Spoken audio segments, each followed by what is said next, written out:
100 yildan keyin uzoq 2125-yilda bizni hech birimiz bu dunyoda bo'lmaymiz. Bizni bilgan va sevgan insonlar ham biz bilan birga ketgan bo'ladi.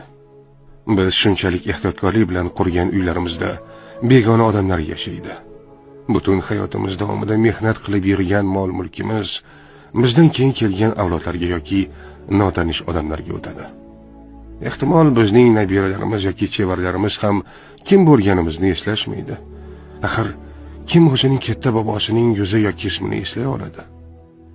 Biz ketganimizdan so'ng bir necha yil o'tib, do'stlarimiz va yaqinlarimiz ham biz haqimizda unutishadi.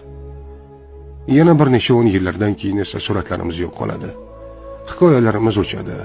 Biz qilgan har bir ish, harakat, umuman hammasi xotiralardan o'chirilib ketadi.